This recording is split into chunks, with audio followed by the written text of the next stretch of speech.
go off the rails. Don't you know it's time to raise our sails?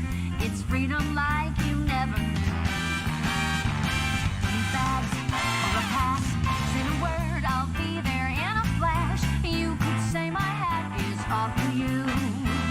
Oh, we can zoom all the way to the moon from this great wide wacky world. Jump with me, grab coins with me, oh yeah. It's time to jump up in the air. Jump up, don't be scared. Jump up and your cares will soar away. And if the dark clouds start to swirl, don't feel a shed a tear, 'cause I'll be your one-up girl. So let's all jump up super high, high up in the sky. There's no power up like dancing. You know that you're my superstar, so no one else can take me this far. I'm flipping the switch, get ready for this, so let's do the Odyssey. Odyssey, yes, see. Odyssey, yes, see. Odyssey, yes, see. Odyssey, yes, see. Odyssey, yes, see. Odyssey, yes, see. Odyssey, yes, see. Odyssey, Odyssey.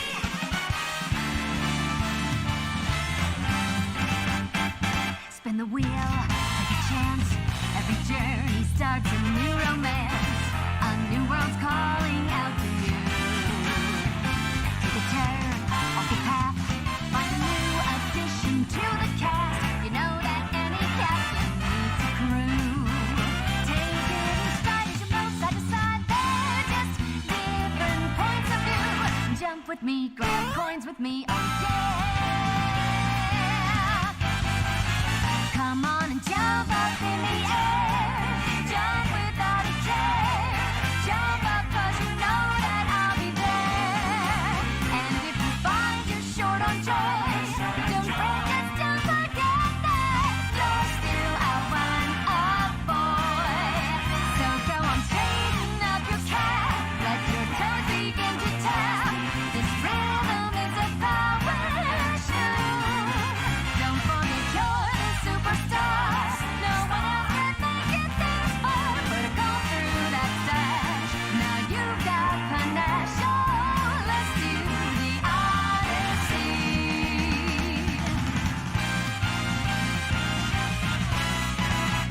It's time to jump up in the air. Jump up, don't be scared. Jump up and your cares will soar away. And girls all around the world, don't be afraid to get up and move. You know that we're all superstars. We're the ones who Dude, make this far. 50 episodes. You probably didn't hear that. 50 episodes of DylanLasagna Live. So let's do the Odyssey.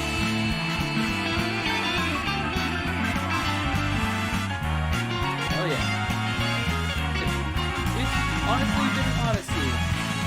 The DylanLasagna Live. The DylanLasagna Live podcast. You guys hear me fine? I have like my mic like so far away from me as normal. But it's a new setup, new layout, same show. We're celebrating 50 episodes of DylanLasagna Live with a fresh new look. A fresh new logo, as you can see right there. And yeah, we're starting, I don't know, should we consider it a new season of DylanLasagna Live? I don't know. We've reached the 50 mark, but I don't know if these are considered seasons. 49 was the season finale. I don't know. I'm not sure if we could call it a season, but whatever. 50 episodes. Hooray. But I don't know. I guess I'm honestly really happy that I made it to this point. Is the viewership what I want it to be? I wish it could be better, but you know, I'm happy with the viewership I got. Happy with the people that I have that always show up here. Hopefully we can expand it sometime. But I'm really looking forward to this episode as well as the 1 year anniversary coming up in mid-May. Man, I can't believe it's already going to be 1 year since I started doing DylanLasagna Live. but there will be more time to reflect on 1 year. That's going to be a very special episode. And I have an announcement at the end of this stream regarding another special episode we're going to be doing at the very 1st of May. So stay tuned to the end of the stream. Coming up later on this episode of Dylan Lasagna Live. But anyway, welcome to the show. Welcome to the podcast.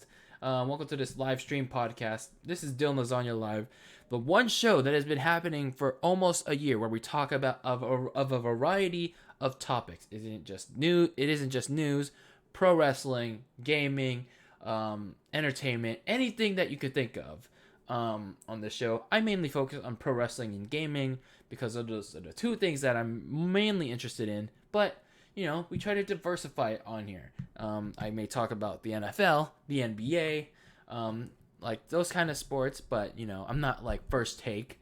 I don't talk about those things over and over and over again, even when there's what going on. I like to spice it up a bit, like every now and then I'll have like a different kind of topic here and there. So we're gonna continue on here. It's episode number 50. It's tomorrow, WrestleMania. It's yeah, it's with all the sports not going on right now. There is none. There's no Final Four for the NCAA. There's no NBA season going on at this time. It would have been the home stretch until the playoffs, and it also would have been like the home stretch for the NHL as well with their Stanley Cup. But now the seasons for both of those teams, or for those seasons, are suspended, and the MLB hasn't even started their regular season yet. So the only sports league you could say has started, or that is still ongoing, is WWE, professional wrestling, as well as All Elite Wrestling. But WWE has a major event going on this weekend, and that is, of course, WrestleMania. It is a 2-night event this year, and a lot of people are really not excited for it. A lot of people are just not feeling it. Or they're just not feeling it this year. They're just they know it's taped. They know a lot of people are pulling out because of the whole COVID-19 situation. Yes, I said COVID. Oh no, I'm gonna get suppressed by YouTube, even though I've already been. But too bad. If you big media corporations can say it, well, fuck them. I could say it too. But yeah, the whole COVID situation has pretty much left WWE in a stranglehold. We're gonna get into that preview. Plus, we're gonna preview and predict all the matches on the card. There's 16 matches on this show, and we don't know the exact day these matches are gonna air. So I guess we could play a little prediction game on when exactly these matches are gonna air as we go through each match. So we're going to discuss all of that in this special edition of Dylan Lasagna Live. Don't worry, we're not going to... Each episode of Dylan Lasagna Live is not going to be on at 7:30. I just wanted to watch... If you pay attention to my community posts, I was watching SmackDown to see if there were any changes to the match card. There weren't, but there were two interesting developments that happened on SmackDown that kind of amped up my anticipation for two matches.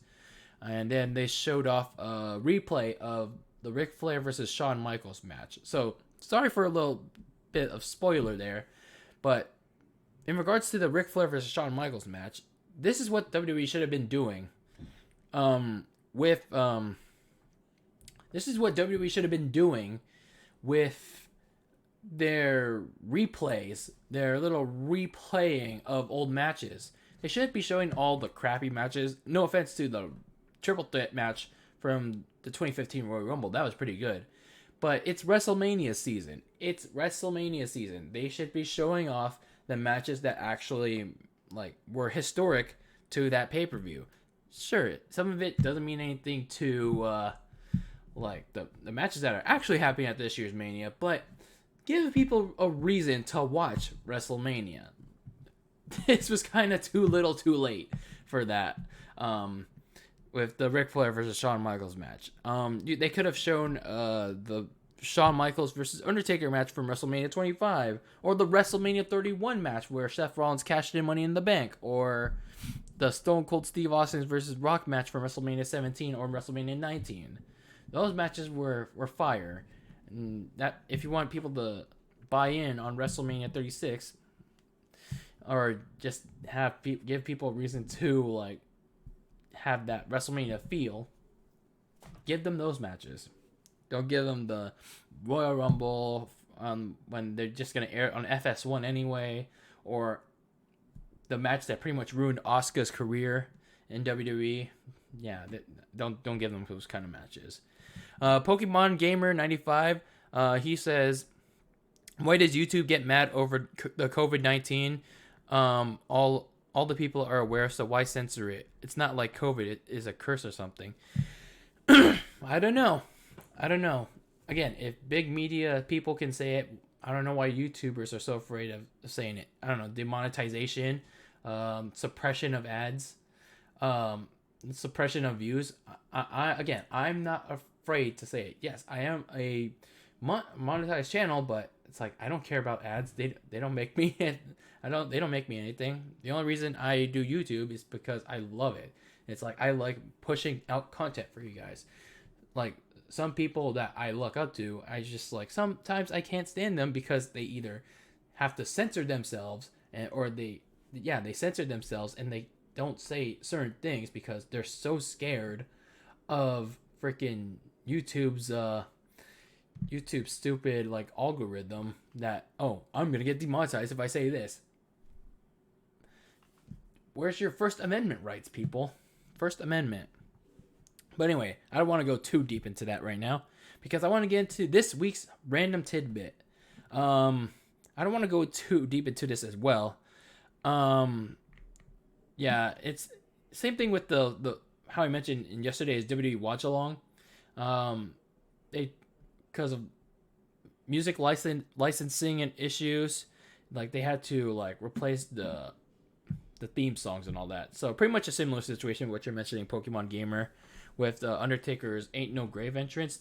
Yeah, it's all about music licensing, like expiration. But anyway, I want to get into this week's random tidbit for this week. There's been a kind of big scandal going on with this one YouTuber. I don't want to. I don't know if I should say it because I don't want to get too involved with it. And it's pretty serious in my opinion. And I don't know why other big YouTubers are covering the situation, especially like other news YouTubers like PewDiePie and like Keemstar. And I just want to give my 2 cents before we go into the WrestleMania predictions. There's this YouTuber, I don't want to mention this YouTuber by name because I feel like I'm going to get taken down. And I feel like I'm going to get blocked on Twitter. But most importantly, I'm just going to get taken down. So I'm just going to pull up, see if I can get the video running here. Susie Lou. Yeah, pretty much that's the name. Let me pull up my reaction. Not that one. Not that. That's the video we're going to see later anyway. That one.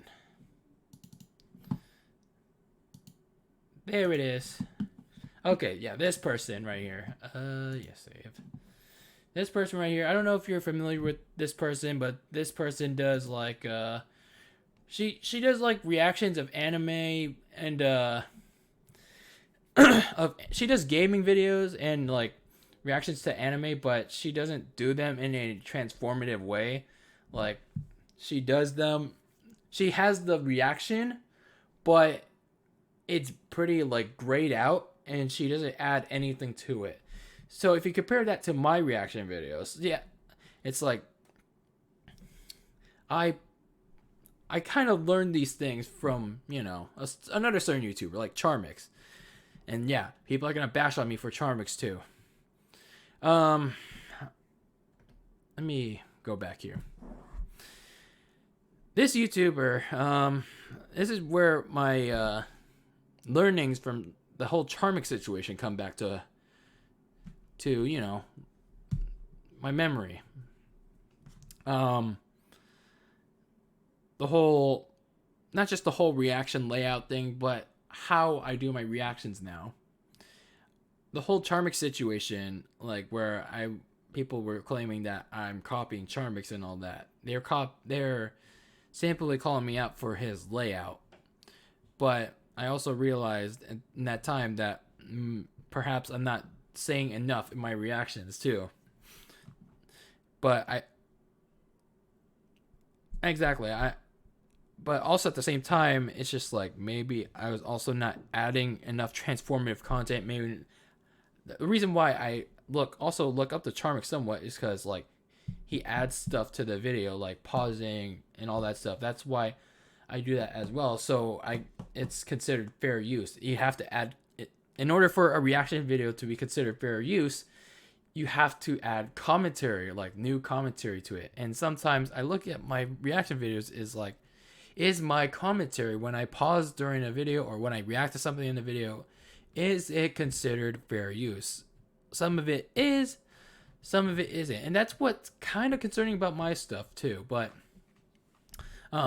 hopefully it is, and hopefully you guys see that. But I want to take a look at this YouTube scandal that's kind of been under the radar for the past year, but it's kind of heated up of like just recently. So let's play a little snippet of it. You guys can go watch the rest of the video. I'm gonna link it actually here. I'm gonna link this video for you all in the chat so you guys can watch it. All right, there you go. Go ham. But let's play a little bit of it. Susie Liu is a reaction YouTuber with over 370,000 subscribers. As a self-professed businesswoman and control freak, she entertains her fan base of... Can you guys see it?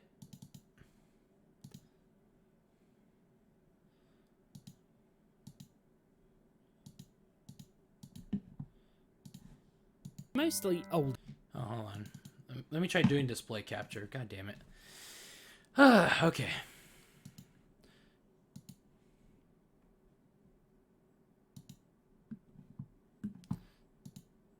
I guess not. Okay.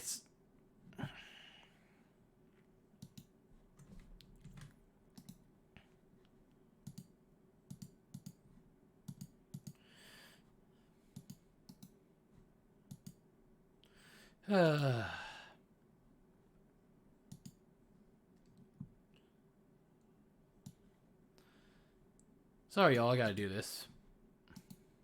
I gotta do this to y'all. Forgive me for the technical difficulties we have to experience during this, during these hard times when we have to adjust to new layouts, to new changes. All right, let's see if this works. Older men there we go, by that's reacting better. to various animes such as Naruto and My Hero Academia. Let's start Susie Liu over. is a reaction YouTuber with over 370,000 subscribers. As a self-professed businesswoman, Yeah, so she has like, she's been doing these reactions for like about more than 8 months now. I'd say more than that. I don't really follow this YouTuber, but it's like she's been getting covered by like YouTubers like Augie RFC, Tipster, Bull Blacks, Nick Diorio, those notable YouTubers.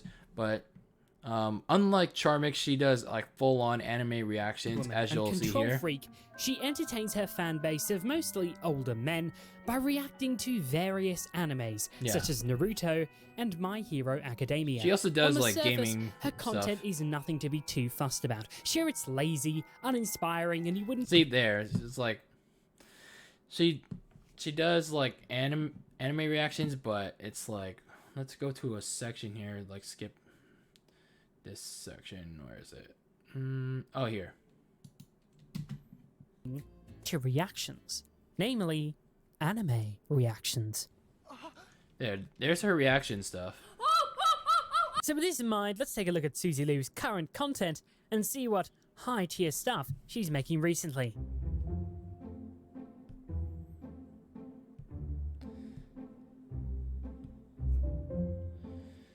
So, pretty much she's not adding too much to the video, to whatever she's reacting to. Nothing to the video and isn't a comment of any... So I don't want to go too much into it because I don't want to get blocked or like taken down by Susie Lou. So let's go a little deeper here. Actually, let's go into. Let's compare it to.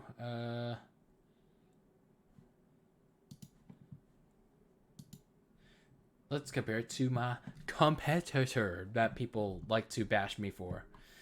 Let's just do a random Charmix one. An allergic reaction?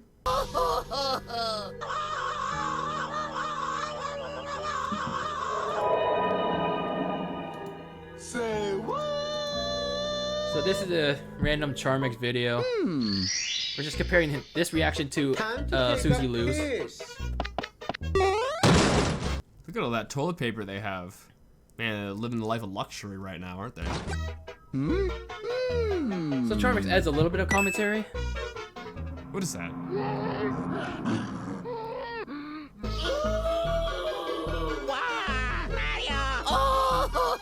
How did Luigi know he was gonna eat that? Was Luigi spying on him going to the washroom? What the frick is going on? So the point I'm trying to make is like, at least Charmix is adding commentary. At least Charmix is adding commentary to what his reactions, and then I don't know, Susie, like whoever this Susie person is, she's watching full on anime, and she actually even made a website for it, and so that YouTube doesn't notice anything, but like that's gonna work. And she, how do I put it this way? She's watching these anime videos without adding any constructive like commentary over it.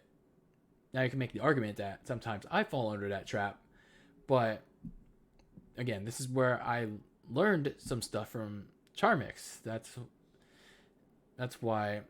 Look how much that whole Charmix situation, changed the format of not just my reactions but my channel. That's why I kind of deviated away from reactions because. People were kind of getting ungrateful with that. But anyway, that's the whole like random tidbit of the week. I linked a video in the chat on this whole situation by John Swan. I found it to be pretty informative, and I think people need to seriously speak out more about this like situation. If this person continues to get away with it, then I'm concerned that she's going to take down a lot of creators, including not just, man, hopefully she doesn't go after Charmix because, like, he's a chill dude, but I just don't like his censoring, and I just hope she doesn't go after me next. Stay away from me. I'm just a bystander and offering my 2 cents. But anyway, that's that situation. I don't have too much to say about that other than the people that are more in deep with that can go on and about that, investigate that further. But the real reason why we're here is to talk about WrestleMania. WrestleMania predictions, and this is the main event. This is the main meat that we have all been waiting for. So let's talk a little bit about this WrestleMania in particular, WrestleMania 36. How is this different from past WrestleManias? How will this WrestleMania stick out from WrestleMania 35, 34, 33, 32, 31, 30, 29, 28, 27, 26, 25, 24, and all that other WrestleManias. Well, in case you don't keep up with my channel, in case you don't keep up with other wrestling YouTubers, in case you don't keep up with the wrestling news, or don't even read a Bleacher Report article or an ESPN article, or they even mention it on the local news. WrestleMania this year, for a lot of people, it's not going to feel like an actual WrestleMania. And in case, again, if you don't keep up with all that stuff, let me tell you why. March 16th, that was 2 weeks ago, WWE announced that they're moving from the Raymond James Stadium, aka the Tom Brady Bucs Stadium. They're moving WrestleMania 36 from Tampa Bay, Florida, the Tom Brady estate, to the Performance Center, the WWE Performance Center in Orlando, due to the COVID-19 situation. WWE has not mentioned so far about the whole COVID situation, and I honestly very disappointed that they haven't. Not even one blurb, one mention about the COVID situation. Like, hell, even Nickelodeon, freaking Nickelodeon, did a whole 1 hour show talking about the COVID situation. It's like this Nickelodeon town hall about the COVID-19 situation on the kids network. These freaking celebrities and kid actors came together to talk about, like, they recorded something or like did a live segment. They made a 1 hour show on talking about what is COVID, informing people about COVID. And WWE can't even mention that. Don't even want to mention that on live TV. I don't know. I don't understand. But anyway, so pretty much from that point onward, WWE has been filming all their shows: Raw, SmackDown, NXT. They were moved to the Performance Center since then, and they're still held to this point. And that was also, there was also the news from last week that Pro Wrestling Sheets, Ryan Satin, not Satan, I don't want to, not saying, you guys, Satin, Roman Reigns, who was originally scheduled to be on WrestleMania against Goldberg for the Universal title.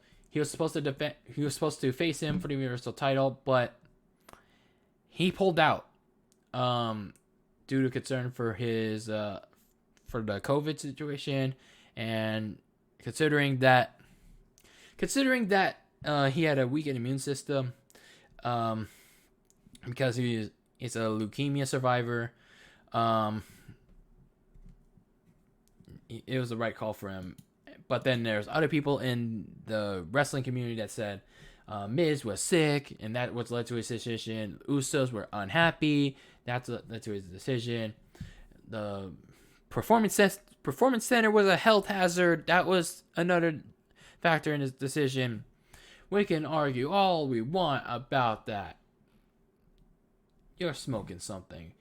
Why are you smoking something? Well, let's hear from Roman Reigns himself why exactly he pulled out of WrestleMania. I gotta add these layouts to my stream deck, man. What's happening? We still in this thing. Just knocking out some cardio outside, getting some fresh air. Got nothing but time to think about the past, about what's going on right now, and then especially what's about to go down in the future, all the things that I want to do, the way I want to act, the way I want to be treated, all that. Just a lot of time. I was listening to my boy Flex Lewis's stories a couple minutes ago, and he was talking about, it was cool because it was super positive, and he was talking about how he's noticed a difference in how people are a little nicer, people acting kind, and this is all. He's pretty much talking about the social distance of 6 feet.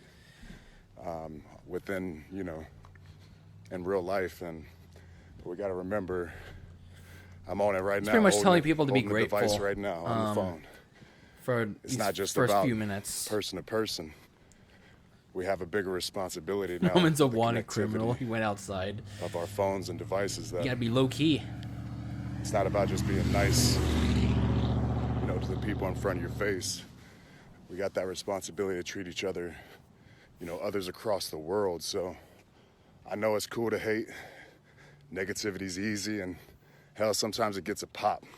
But a lot of y'all are not good at it, so let's be honest. You have no continuity to it. That's kind You of just true. hate on everything. You didn't even take a stance. But I just think it's important to keep that in mind, because we don't know what's going on. We don't know what's going on with the next person.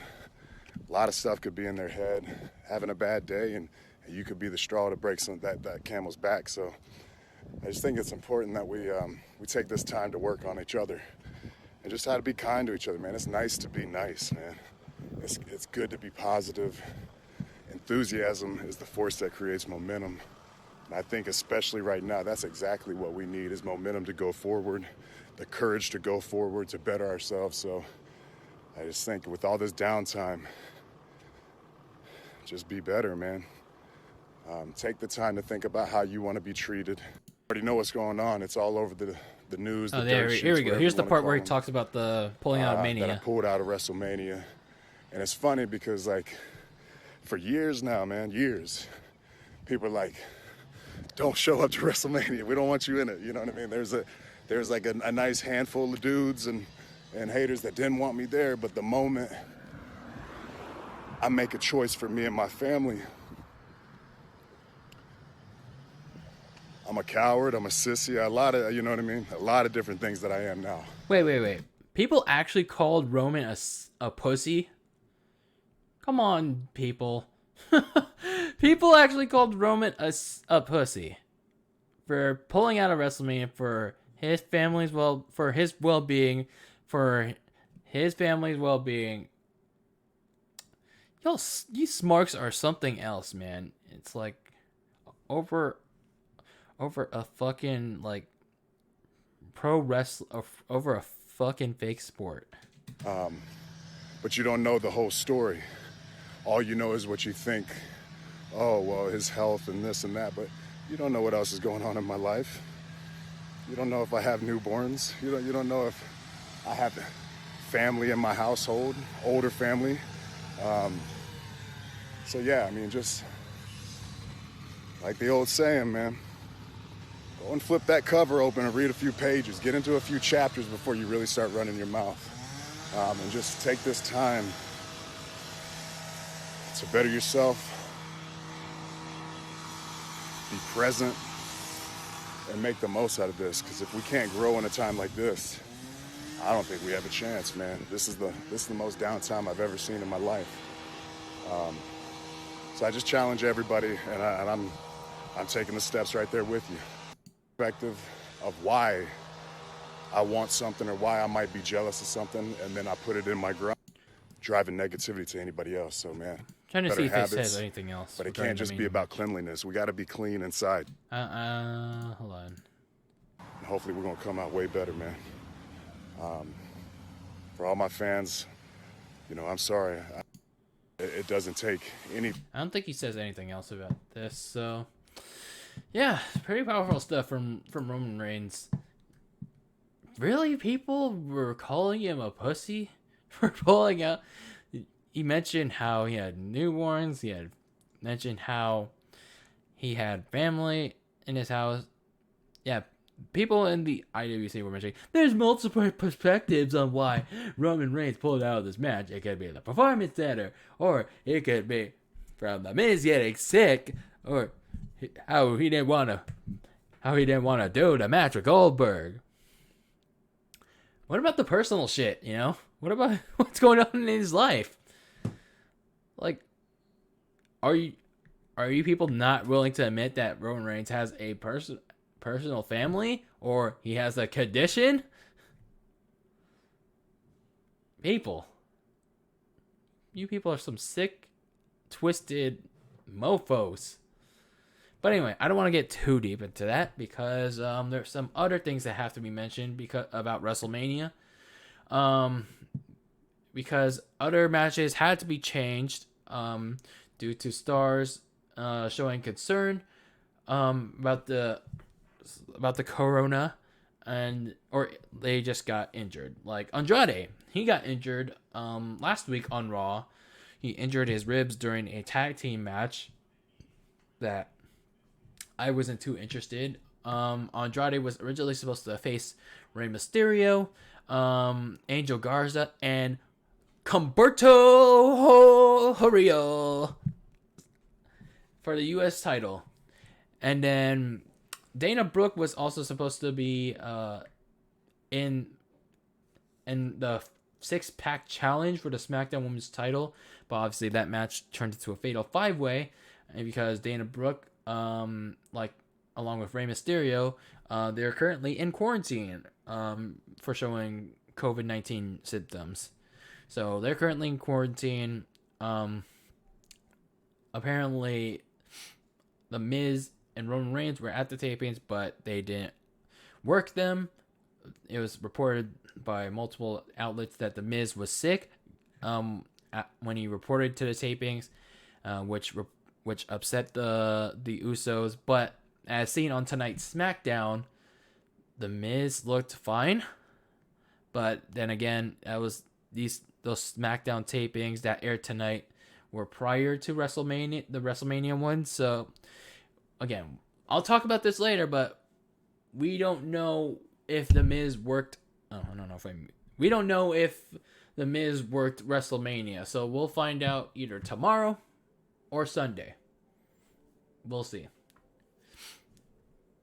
Let's get to a little more previewing of WrestleMania. We know that the Andre the Giant and Women's Battle Royals are not taking place as they normally would.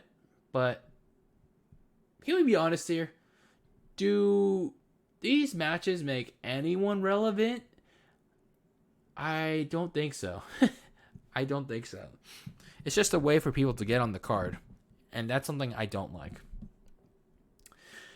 Triple H also mentioned on SportsCenter throughout the week that due to the circumstances that there would be no consequences against wrestlers that weren't going to be at Mania or at the tapings if they were concerned about catching COVID symptoms, and those that were at the Mania tapings were there voluntarily. So I just want to give a big shout out to all the wrestlers and everyone that's been risking their health to entertain us, at least giving us a show, man. Giving us a freaking show despite the circumstances and, in all honesty, the quality of the show. So, also as a result of WWE at the Performance Center for Mania, it allowed them to split up Mania into 2 nights. In case you don't know this as well, former New England Patriots tight end and 3-time Super Bowl. Is Gronk a 3-time Super Bowl tight end? Let me know. Anyway, former New England Patriots tight end Rob Gronkowski and current Fox Sports analyst Rob Gronkowski is the host of WrestleMania. So, kind of weird to have Gronk still host this thing in front of no fans. But I guess this is a way to help him transition to a somewhat wrestling role. But I don't know. I don't think it's a good time to have Gronk host it because there's no fans. The Mania's reported runtime is to be 3 hours for both nights. Again, the actual match card for both nights, we're gonna have to find out for tomorrow. And then obviously we know that Mania has been pre-taped. It's on tape delay for tomorrow and Sunday. So why is this important? Why is this still an important detail? Well, now I talked about last week that Orange County in Florida, which houses Orlando and Winter Park, which those cities have the WWE Performance Center and Full Sail University, They were going under a shelter in place or a stay at home. They issued a stay at home order. So that means like all non-essential businesses will have to close. Most like under those circumstances, most likely WWE, like their facilities are non-operatable. And then this past week, the whole state of Florida is now under a shelter in place. They're under like lockdown too. So pretty much whatever shelter in place ordinance that the Orlando was in, it's pretty much under a statewide one now. So pretty much like before all this, when that order was announced, WWE was on a big time crunch to get Mania finished. So whatever they got for Mania, hopefully it was well done. But before we continue, I don't think WWE is going to be able to tape for like after this because there's nowhere else to go. Connecticut is apparently also in a shelter in place. New York's in a lockdown. New Jersey's in a lockdown. Pretty much 37 states are in complete lockdown because of COVID. So regarding this taping news, the internet wrestling community lost its shit. Yeah, that was the reaction. It's not WrestleMania. Oh, there's gonna be spoilers. Spoilers everywhere. But where are the spoilers? Where have the spoilers been for WrestleMania? Huh? Tell me, where have the spoilers been for WrestleMania? I haven't seen one single bit of an article on spoiler for WrestleMania. None whatsoever. But I could totally understand that they were pissed because there's not going to be like special entrances or it's not going to have a live feel. But still, people were calling for Mr. McMahon to postpone it until June and put it in Madison Square Garden where it has an open date. But I mentioned on this live stream podcast last week and throughout March that ever since this story of WWE moving to the Performance Center, this WrestleMania being taped in the PC, that they can't postpone it. I would love them to keep this going, even despite the circumstances, regardless of the quality too. It's also impossible to cancel it too, because actually I retract that. They can cancel it because there won't be anywhere else to fit it on the calendar, but WWE would take an even bigger financial hit than the one they already got by moving it to the Performance Center. Lost ticket sales or refunding people's money. Whatever they had to do with the Tom Brady experience with the Raymond James Stadium.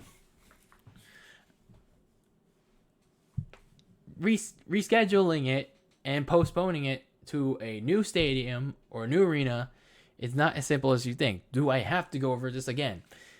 We don't know when this pandemic is going to end. It could end in June. It could end in July. Heck, it could end right now, but it's clearly not going to. Even if it did end in June, you still have to deal with the NBA. You still have to deal with the NHL. You still have to deal with the MLB. You still have to deal with even the NFL with their arenas, with their stadiums. If those four leagues don't have openings, then sure, you can run a WrestleMania, but it's a big unlikelihood that the NBA, NHL, MLB, heck, even the NFL and Major League Soccer and whatever FIFA or what, like some other concerts or like other event obligations that are going on in these arenas and stadiums, they got a lot of commitments. Those things that I just mentioned got a lot of commitments prior to WrestleMania that they need to fulfill, and I don't think WWE is on the priority list. So I'm sorry to say it, but if you really want a WrestleMania in Madison Square Garden, I mean, I don't think the Knicks will give a shit about Mania. But I'm sorry. Those 4 leagues, once this whole thing boils down, I think the 4 leagues, once they restart, they're going to get first priority over WWE WrestleMania. It's still going on tomorrow. Just admit it.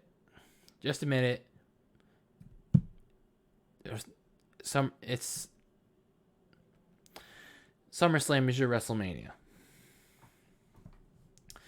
All right, before I go into my predictions for WrestleMania, I talked about, like, I'm interested in Mania, how it's going to look when it's taped, when it's going to be clearly overproduced. Clearly the hits are going to be, like, the losses that WWE has been taking for the past couple of weeks have been, like, I don't know. I think it's going to be, like, major enough to make it not worth showing, but in the end, they're going to show it anyway. So there's really no point in last minute postponement or last minute cancellation. It's happening, people. But all in all, to close out this preview, before I get into my predictions, WrestleMania 36, it's just like, it's going to proceed. Whatever they taped, we'll determine our final thoughts on whether people is like will be justified in their thoughts on whether or not they should have canceled the event or postponed it. But either way, we're getting a show tomorrow. Be grateful. Or, I don't know, people are going to just say, we can't simply be grateful because it's going to be a tape show. There's going to be no fans. We're probably going to show a replay of a crappy match. Look at AEW. They're putting on great matches with no storylines, flips, kicks, and shit. But that's what they want to feel. Fine. And this is how I feel. We're getting a show tomorrow. Whether it's crappy or whether it's good, we're getting a show. That's all I can be grateful for during these times. But let's get into some predictions, shall we? Let's finally get into some predictions for WrestleMania 36. Because I feel like we need to get into this from most important to the least important. I think the most important match on this card, in my mind, is the WWE title match. We got WWE Champion Brock Lesnar versus Drew McIntyre. And we know that Drew McIntyre won the Royal Rumble back in January. They showed that multiple times, like during the past few weeks, that Drew McIntyre won the Royal Rumble. They also showed reasons why McIntyre should win the WWE Championship at WrestleMania before this whole pandemic started to cause WWE to move to the Performance Center. They showed McIntyre training. They gave him a little it would give McIntyre redemption for his mishandling on the main roster. And then it also like justify his long road back to WWE. But at the same time, it's like it feels kind of sudden because his push began like in December, and then it came like all of a sudden he won the Royal Rumble. Now he's getting this mega push on why he's becoming WWE champion, and now his Mania moments like in the Performance Center. But I am impressed. McIntyre was able to get himself over with the whole 3, 2, 1 mega Claymore kick. And he can cut a decent promo. And he has that charisma with both the crowd and in the ring. Again, my only question is, well, WWE, or did WWE, since it's taped, did WWE pull the trigger and give McIntyre the belt? I mean, even then, if they didn't, I personally don't mind too much on Brock Lesnar retaining the belt because, again, the whole COVID situation has everything fucked up. WWE, like, canceled Money in the Bank, according to NoDQ.com. So they're probably going to cancel more events if this thing doesn't boil down. But, yeah, Lesnar's a part-timer, but it's like, I guess, if WWE thinks that they want to crown McIntyre with fans in front of them, then SummerSlam would make the most sense. But either way, I wouldn't be too mad at whatever the decision is. Yeah, sure, McIntyre's like whole road to redemption would take a hit, but I don't think it would take too much of a hit right now, given the circumstances. So I think Lesnar may win, given the circumstances, but I think McIntyre would be the right choice right now to have a full-time presence again. And I think he's in a much better position than Rollins is. It's all in the follow-up pretty much. But again, either way, I'm going to discuss this later. There has to be a follow-up for when WWE gets back to regularly scheduled programming. And when they get back into arenas with McIntyre as champion. So if they're going to go with McIntyre, they have to come up with a follow-up plan whenever they get back to arenas with fans. If they go with Lesnar, I don't mind too much. They can continue to build up the McIntyre redemption arc so they can have him win the title at SummerSlam. The second most important match on this list, and I think it's the most important non-title match, is Edge versus Randy Orton in a last man standing match. So Edge retired in 2011 because of neck injuries, and he didn't wrestle for 9 years.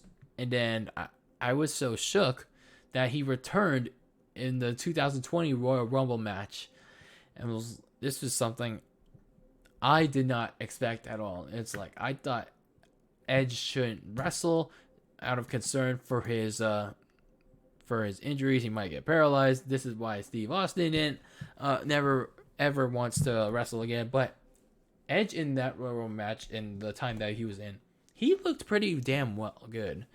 So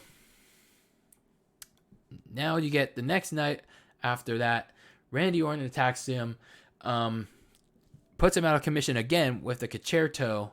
Then a month afterwards, out of Randy Orton not speaking, he even puts Matt Hardy. He sends Matt Hardy packing to All Elite Wrestling, and then he RKO's Beth Phoenix, Edge's wife. And then Edge comes back. He's angry. He attacks MVP, and then once they move to the Performance Center, Edge challenges Randy Orton to a last man standing match. Randy accepts, and then this is where we are now. Clearly, this is Edge's first match back since he retired back in 2011. He looked great in the Rumble match, but again, what's it gonna look like for him in his first one-on-one match? Randy Orton's the best opponent for him since the two have history with each other. They were a team, they were opponents as well. But there's that concern of aggravating those neck injuries that might paralyze him. But hopefully, cross my fingers that didn't happen during the tapings. But I feel like the empty arena, the last man standing stipulation, I think it exemplifies the personal feel of their feud. And I think that storied history between Edge and Randy Orton, I think that personal feel that Randy Orton brought into this match, I think it's going to help Edge win. I think it really is going to help. I think it's going to help Edge win his return match at WrestleMania. It's going to give him a good, like, storybook feeling, you know. So, I'm 50-50 on Brock Lesnar winning. Brock Lesnar or Drew McIntyre winning. I have no preference there. I have Edge winning. The third match on my little Mania ranking here is the Raw Women's Champion Becky Lynch going up against Shayna Baszler. This match was teased back at Survivor Series, back in November, where the two were in that main event alongside Bayley. Personally, I was really bored by that main event. Maybe all three of them just were having an off night. But Baszler, who was NXT Women's Champion at that time, she won that match, and then Becky Lynch attacked her afterwards and put her through the announce table. So those were the first signs of a potential WrestleMania match. Then Baszler, months later, made her main roster debut, attacking Becky Lynch and biting her. Yeah, she bit Becky Lynch. And good thing we didn't see Shayna Baszler do that again in this feud, because really unrealistic. So, prior to Shayna Baszler winning the Elimination Chamber that didn't need to happen, Becky Lynch decided to make herself a complete ass. As if her man gimmick wasn't already stale and repetitive as it was. But I already did a full segment on this podcast a couple of weeks ago on Becky Lynch making herself look completely stupid.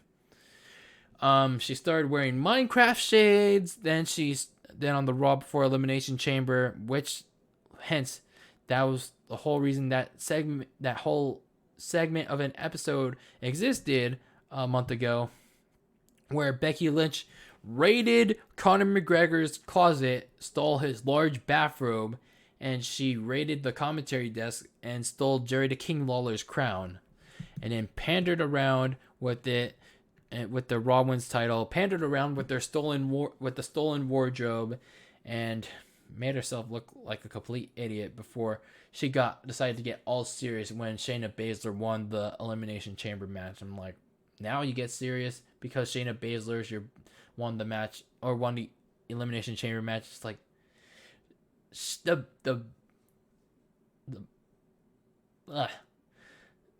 Queen of Spades bit your ass like weeks ago, and now like all of a sudden you decide to act serious and cut like promos in front of the hard cam. Why? Why? On top of all that, it's like she's riding a stupid ass semi truck. I don't get Becky Lynch sometime. Did you ever notice at WrestleMania 31 when The Rock got Ronda, Shayna was... Oh, interesting to know. I noticed Ronda, but I didn't notice Shayna. That's an interesting factoid. I was there, but I guess I didn't notice Shayna Baszler, and that's still like the other two girls that always accompanied Shayna. Again, don't know why like they're not there. Right there. But anyway, my prediction is I'm still going with Shayna Baszler. I really want Shayna Baszler to take this title off of Becky Lynch's overconfident ass. Like, whatever's left of Becky Lynch's man gimmick, strip it away. Like, Baszler needs to lock in that Kirakuda clutch and, like, rip out that man gimmick away from Becky Lynch, because there is nothing left of it. Because here's the interesting fact. when was WrestleMania 35? It was like, I think it was April 6th or whatever, but it was almost a year ago. Becky Lynch like had that WrestleMania moment where she defeated Charlotte and Ronda Rousey in a let's say overhyped WrestleMania main event where she became the Raw and SmackDown Women's Champion. But it's been well almost a year that she's been Raw Women's Champion. But it's like since Mania 35, her man gimmick has become it's pretty much been regressing. It's pretty much at the point where she's just a generic tough girl heading into the range of Stone Cold Steve Austin ripoff territory. So I think Baszler really needs to beat Becky Lynch. So Becky Lynch needs to have the Irish last kicking and have the Irish senses knocked into her. So WWE can try to see if they can make something left out of her gimmick. I think she was supposed to get married to Seth Rollins at some point after WrestleMania, but I don't know. I don't know where I heard that, but either way, Becky Lynch needs a deserved break after WrestleMania. Like Becky Lynch really needs a deserved break after WrestleMania. Take some time off. After WrestleMania, it's like everyone's gonna get a deserved time off anyway. Because like they can't film anywhere anymore. So it's like everyone's gonna get an off. Hopefully they get an off season. So Becky Lynch can take this time, come up with some new ideas to revitalize her gimmick because the man has nothing coming around for her. Becky Lynch is a super smiley babyface, then acts tough like Ronda did. Yeah, that's true. The only difference with Ronda is once WWE noticed that with Ronda, it's like they turned Ronda heel, and I think Ronda works better as a heel than a babyface. I guess the babyface Ronda worked for a few months, but I guess like they couldn't evolve that either. So the best thing to do was turn her heel. But the problem with Becky Lynch is like she's too popular with the casuals. And that it's like you can't simply turn her heel, like with how John Cena was super popular with the casuals back then. You just simply can't turn her heel.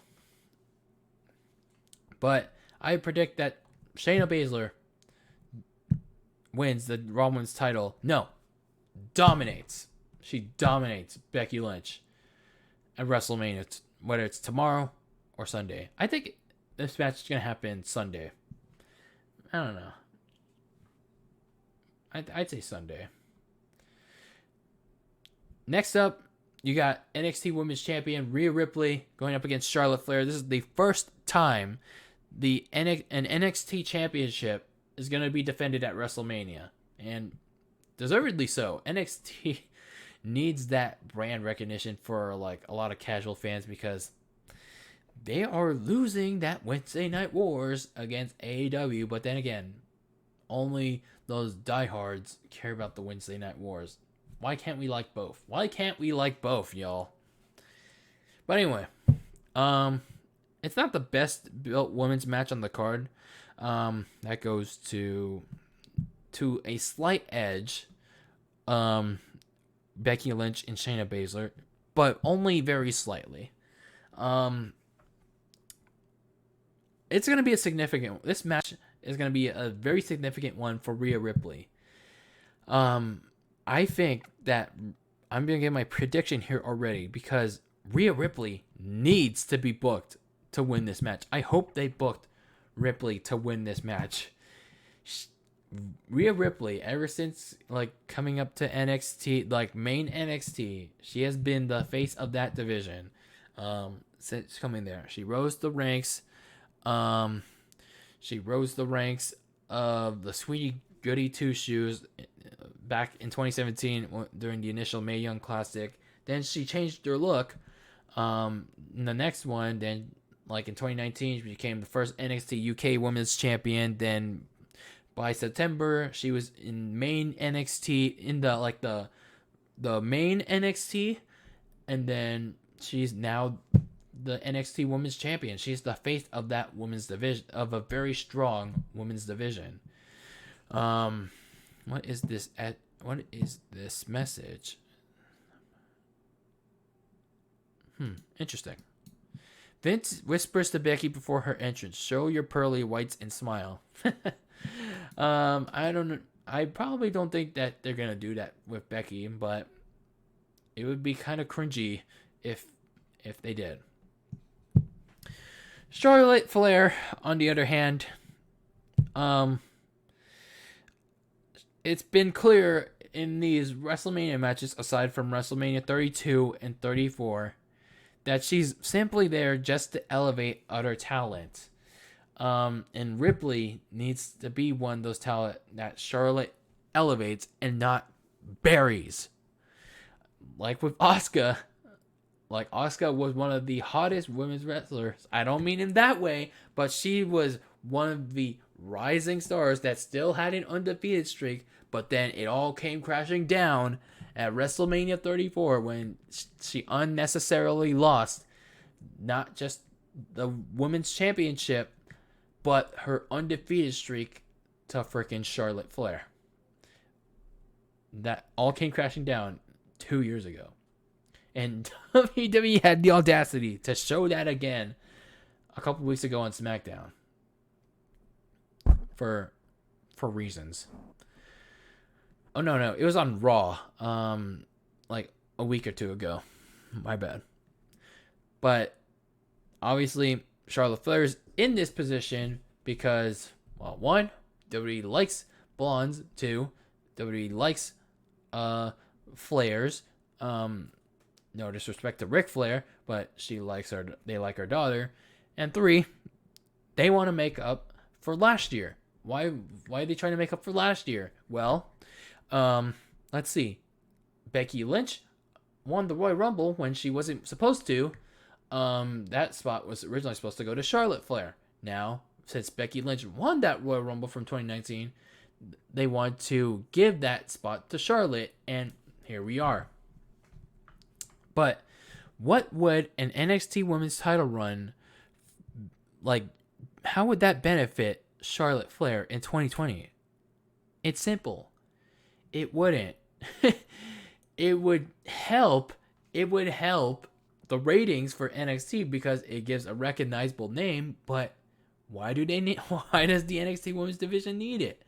It's like they've already got a strong women's division and they're already doing these promo packages for a lot of their stars throughout the weeks. It's not happening on a consistent basis like I wanted to, but they're at least doing a good job of it, unlike AEW. But I really hope that Rhea Ripley was booked to win at WrestleMania because a Rhea Ripley win would further put NXT on the map and give that brand justice. Because if Charlotte Flair wins, that division is fucked, and I don't mean that in the happiest of ways. And it's just a further indictment that WWE is blowing all of their loads, and I don't mean the good loads. I mean all those loads onto Charlotte Flair's watermelons. Charlotte was the third wheel at WrestleMania. Yeah, I agree. John Cena versus The Fiend. Bray Wyatt in a Firefly Funhouse match. I still don't know what the hell that match is, but I assume this match is going to take place in Bray Wyatt's, like, funhouse. Like, I just hope this is nothing like the House of Horrors match that we saw at Payback. I still remember that match with Bray Wyatt and Randy Orton. They pre-taped that match, but it was still sunny in... this was the problem with Bray Wyatt matches, like whenever they're in the West Coast, like how I mentioned in that WrestleMania 31 reflection video. It's like Bray Wyatt had a match with the Undertaker, but it's like, you know how Bray Wyatt has dark entrances like in the Undertaker? It was still daylight. And you know how Bray Wyatt had this House of Horrors match where it's all dark and gloomy with Randy Orton? It was still daylight in San Jose when this match was on the card. It's like, you're not going to convince people that this match took place in a freaking, like, dark, like, in a freaking dark house at nighttime.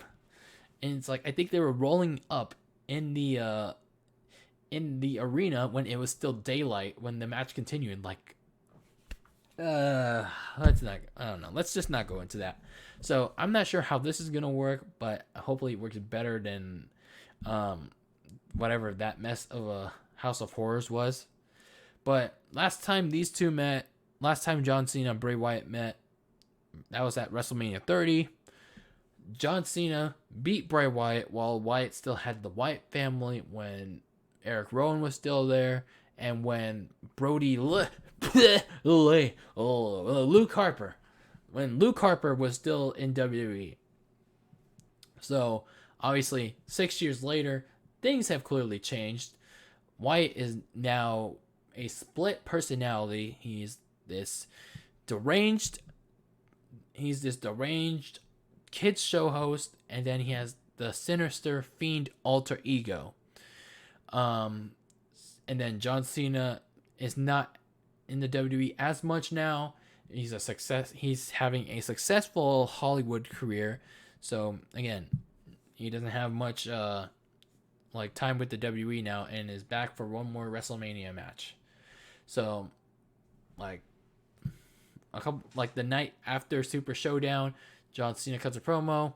He talks about wanting to give other stars shots at WrestleMania, and he says he's not going to be part of WrestleMania because of that. And then he's done like with that, and then the Fiend comes out and he points at the WrestleMania sign, and John Cena's like, "Bring it," and then he pretty much contradicts himself. So that's where the point we're at.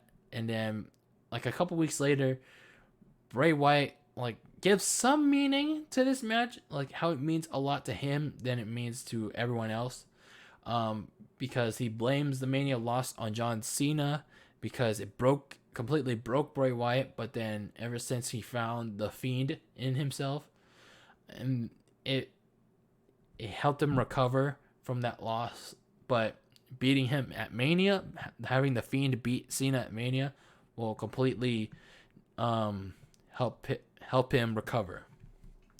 And then they did this segment tonight on SmackDown where Cena was cutting a promo. He also mentioned that, like, he also recapped why the point we're at now with the WWE in the Performance Center. But he also cut this interesting promo. It's like how he's gonna squash Bray Wyatt at WrestleMania. Is like as if Cena was acting like the heel. Let's see if we can play a little bit of that. Let's see.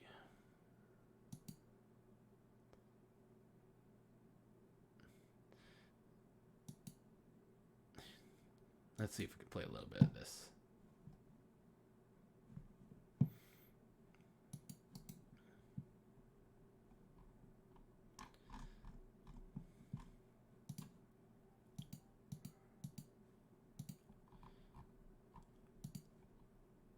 Oh, here it is.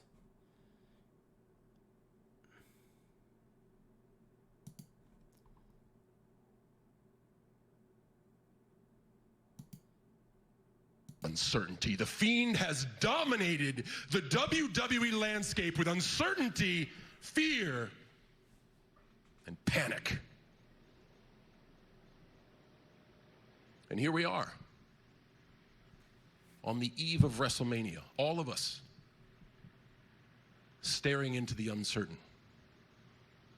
asking, what happens next? You know, that's an interesting question he brought up. Like, I like that question he brought up. What happens next? because again, after WrestleMania, after the Raw after WrestleMania, WWE can't tape anything. So, and yeah, in case you didn't know that, the whole state of Florida is under lockdown. I mentioned that multiple times throughout this podcast tonight. WWE can't tape anything after this week, after next week, after Monday. So, what are they gonna do? This was an interesting question brought up by Cena. I'm here tonight to tell you what happens next. Well, clearly, he doesn't mention anything that I I said. will not panic. I sure as hell am not afraid. And I will squash Bray Wyatt and finish what I started 6 years ago. I like that line right If there. it's a fun house, if it's at Run's house, He if sounds- it's a Stone Cold Stun house. Bray Wyatt is not even on the level below me.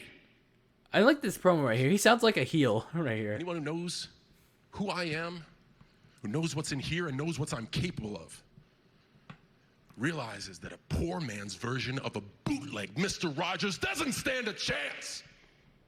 No, and the Fiend?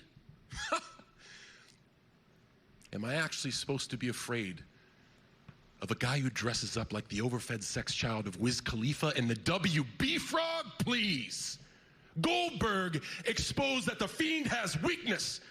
At WrestleMania, I exposed the Fiend as an embarrassment. The Fiend made this challenge for WrestleMania. I was ready to step aside, invest in the future.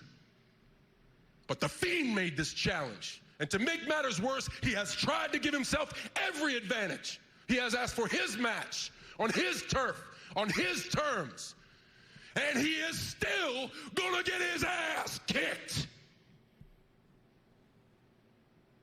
What's gonna happen? What's gonna happen?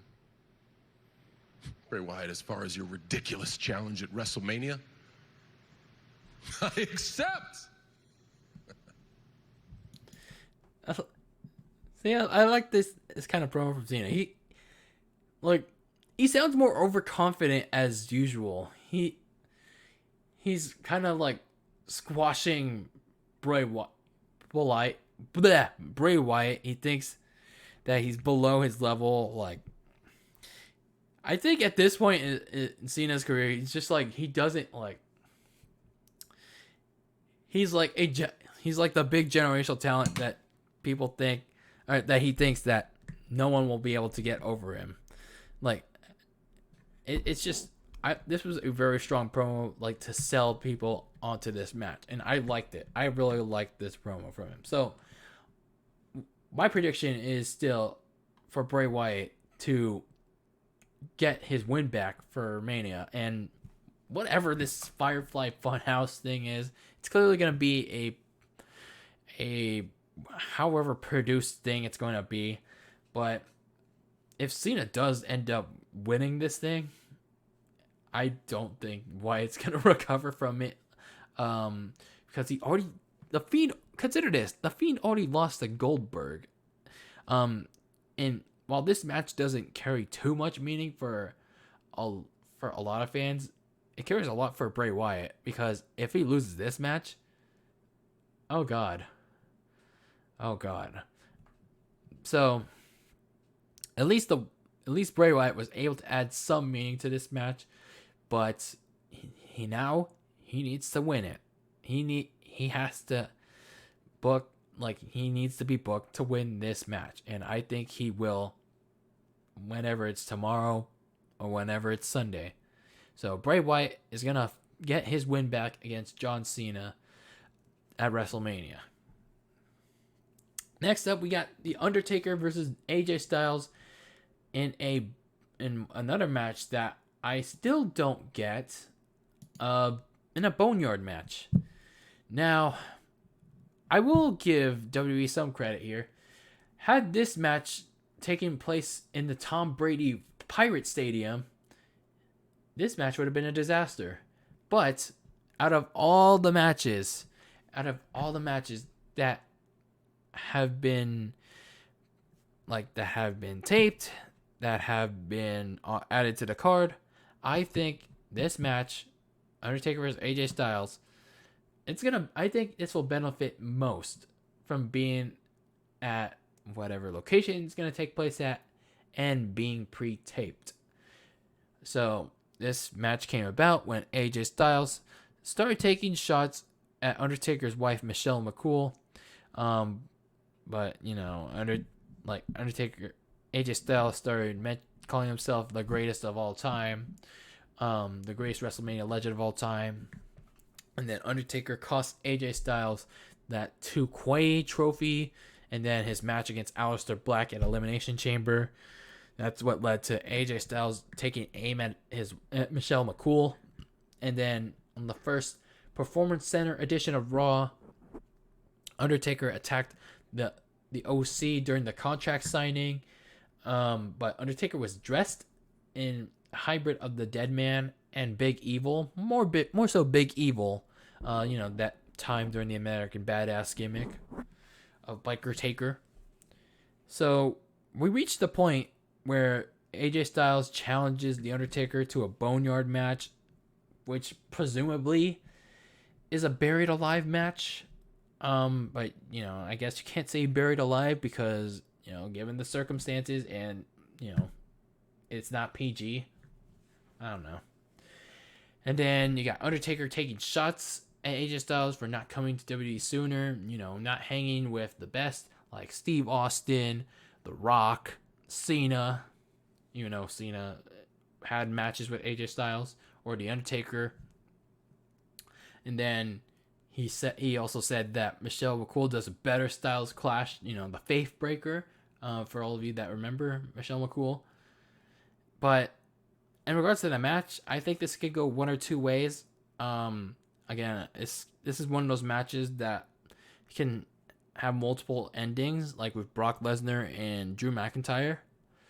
So they can either have Undertaker simply win, or they can have the OC help AJ Styles win.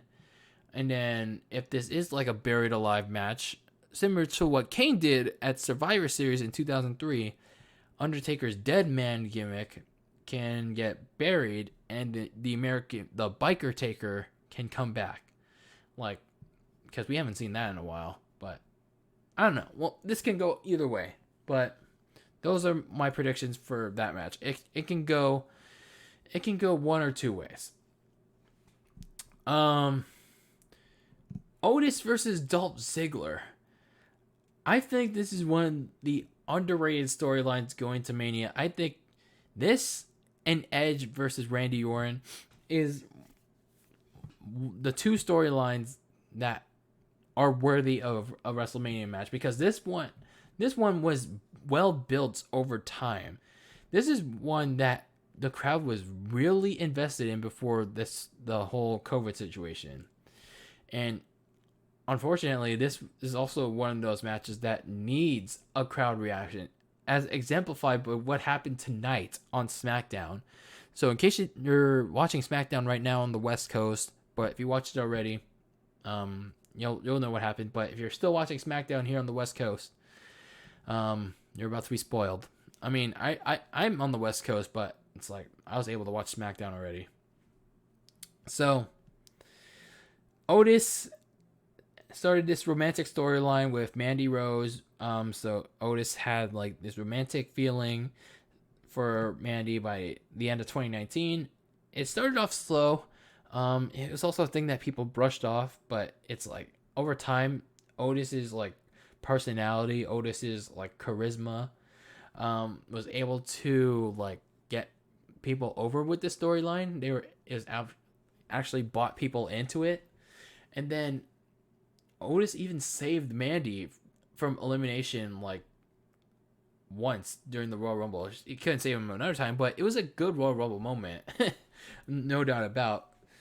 But yeah, Otis did everything he could to like win the heart of Mandy Rose. So things were looking positive for Otis when he got a Valentine's date with Mandy Rose, until when that time came, it resulted in heartbreak when Dolph Ziggler swooped in and stole his girl. Or so we thought. But we'll get into that in just a second. Since then, Otis has been out for Dolph Ziggler's blood, but he failed at Elimination Chamber. He tried to go for Dolph Ziggler, but he crashed into the pod and he was taken out of the match. But then he also, like, during a number one contenders like match on SmackDown, Heavy Machinery were facing Miz and Morrison, but Heavy Machinery was disqualified because Otis completely reached his limit when Dolph Ziggler showed photos of him and Mandy Rose from Instagram, and Otis just completely like went ballistic and attacked Miz and Morrison and went on a rampage, releasing all of his anger. Months of anger and frustration towards Dolph Ziggler went on to Miz and Morrison that night. And man, if this was in a crowd, everyone would be loving it. And then we got the announcement that their match was going to be at WrestleMania. Mandy Rose did not want herself to be a prize between them. But then tonight, things took an interesting turn that I thought it would eventually take. It happened tonight. So Dolph Ziggler took on Tucker before WrestleMania. Ziggler got disqualified for doing the zigzag on the steel steps, and then Ziggler was about to do it again.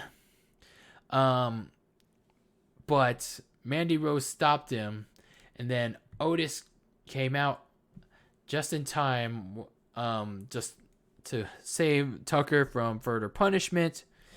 And then just when the segment was over, this random Iron Man reactor thing that's been playing for weeks during different segments, it flashes on the TV screen again.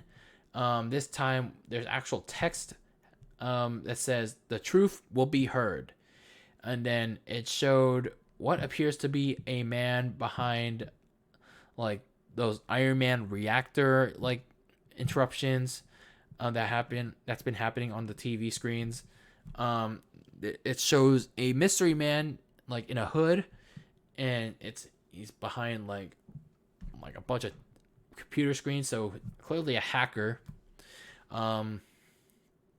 And this is where things took a turn. So he said the truth will be heard, and then he starts showing like secret footage of that Valentine's Day date. So once Mandy Rose leaves to do something, she leaves her phone with Sonya Deville.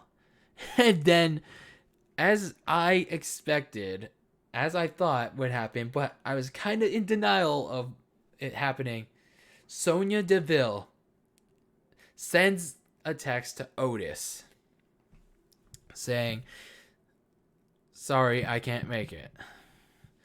And then, like, if I recall, Otis then in another security footage, like starts sending emojis to Mandy's phone, but then Sonya Deville starts deleting all the message prior to her, the fake message that she put in.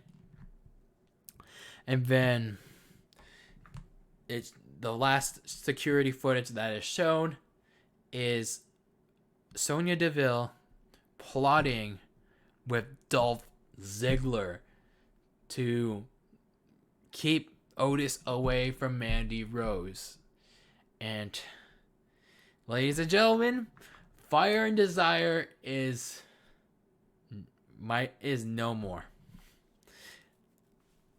Oh my god. I kind of did not want this to happen because, like, Sonya Deville and Mandy Rose are good, like really good as a tag team. But, I guess it's time for them to, like, see what they can do as singles competitors. But it's just like, damn, like, Sonya Deville? Like, why? Why do they have to do the move with Sonya Deville? But it's like, now you got this plot twist with Sonya Deville being like the person behind it. Now, at least it's not Tucker. At least it's not. They're not breaking up heavy machinery, so that's good. But they broke up. They broke up Fire and Desire. Unfortunately, now Sonya Deville is clearly the one behind like the whole thing, and it's gonna be interesting to see what happens during Otis versus Dolph Ziggler. I'm still predicting that Otis is gonna get his revenge on both Dolph Ziggler and Sonya Deville, and he somehow, some way, is finally gonna get that kiss from Mandy Rose. And I mean a kiss, not just a kiss, but a kiss from Mandy Rose. But we'll see what happens at WrestleMania. I think Otis is finally gonna get his hands on Dolph Ziggler. All right, we're finally gonna get into these. Hold on 1 second.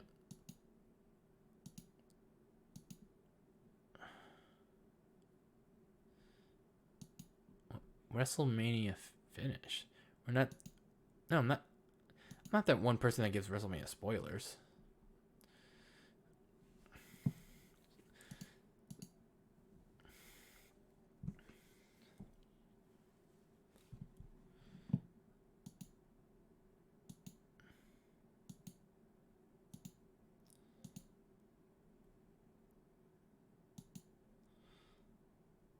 Okay.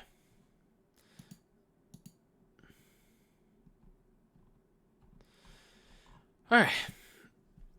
Start with the SmackDown Women's Championship. Let's continue with the SmackDown Women's Championship here. We're actually getting into the less important matches here. Like with this one, the SmackDown Women's Championship Fatal 5-Way elimination match with Bayley, the champion Bayley, Sasha Banks, Lacey Evans, Naomi, and Tamina. Again, this doesn't really need to be on the card, unless if it was a Fatal 4-Way, take out Tamina. But the only reason this match is happening is like for one reason, and this just to kickstart the main roster feud between Sasha Banks and Bayley.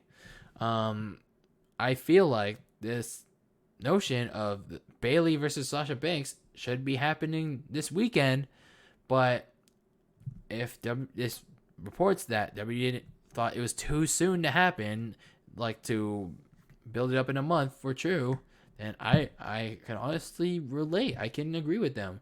It's like you can't build this up in like a month.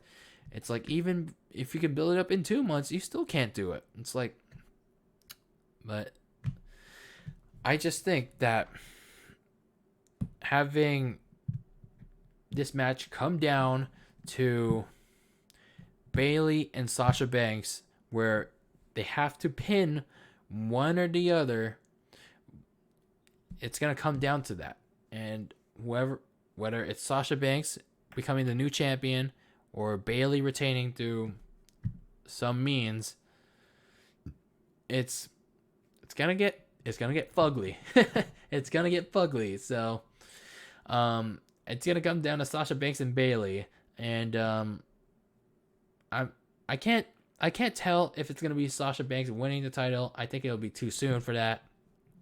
So, but Bayley, then again, she hasn't been doing a lot ever since turning heel.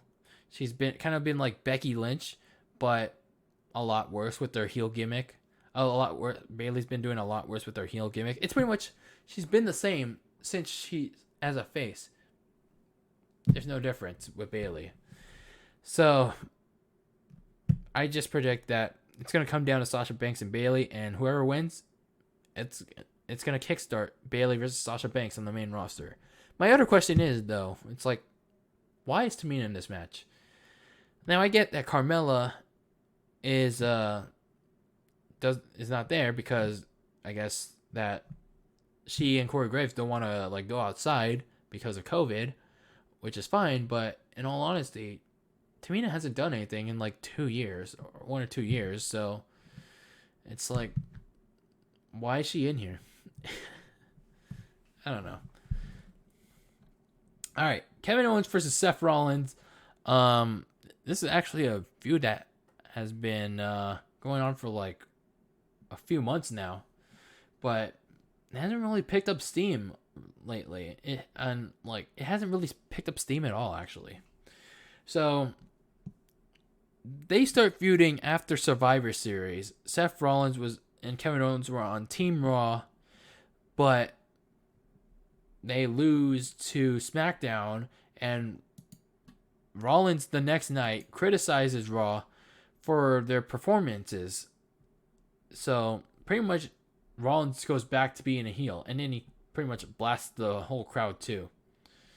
So Kevin Owens, like the Raw locker room walks out on him. Kevin Owens is still there. He decides to give Rollins a stunner, and then later that night, AOP attacks Kevin Owens, and then over the next few weeks, Rollins denies any involvement with the AOP, but then Seth Rollins still later claims that, oh, I am one with AOP. So he aligns himself with AOP and then eventually with Buddy Murphy to become the Monday Night Messiah. So what follows that was a months-long feud with Kevin Owens and a bunch of running mates, and then Rollins and Buddy Murphy. Oh, sorry, not my Buddy Murphy. They win the Raw Tag Team titles. They eliminate Kevin Owens from the Royal Rumble, and then they cost Owens a bunch more matches. But Owens would finally get his comeuppance. He cost Seth Rollins and Buddy Murphy the Raw Tag Team titles against the Street Profits before the Elimination Chamber, and then he does it again in the rematch at the pay-per-view. So this is enough to have Seth Rollins challenge Kevin Owens at WrestleMania. Kevin Owens accepts. Then they start having back and forth promos over the next couple of weeks about Owens' lack of WrestleMania moments and Owens painting Rollins like a dick during his time in NXT. So some pretty fiery stuff between the two, and some good, like, especially during these Performance Center like shows. The good takeaway from these is the promos. Like, there's no crowds to like get in the heads or to interrupt like dumbasses like during these like promos. Sure, they're heavily scripted, like, but like with these Performance Center promos, I guess they have been more relaxed. There's somewhat more freedom with them. That's what I liked with these Performance Center promos. But I do have Kevin Owens winning this match simply for the fact that he has been like abused by Rollins for like the past couple months, and it's time for him to get his revenge. Let's see. We've got the ladder match between the SmackDown Tag Team Champions, The Miz and John Morrison. Hey, hey, ho, ho. Miz and Morrison. Hey, hey, ho, ho. I'm not sure if I'm doing that right, but whatever. And we got the New Day and then the Usos. So the Miz and Morrison won the titles at Super Showdown from the New Day, but then they were forced to defend it against the entire SmackDown Tag Team division in an Elimination Chamber match.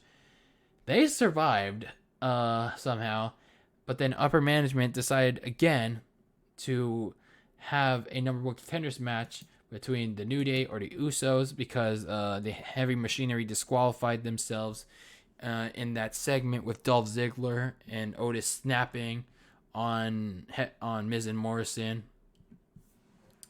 So New Day and the Usos have that match for the right to face Miz and Morrison, and then like I guess once Miz and Morrison were bragging so much, both of those teams decided to attack Miz and Morrison, resulting in them attacking them, causing a double DQ, and then Michael Cole decided to play anonymous GM and announce that Miz and Morrison were going to defend their titles in a ladder match against those teams.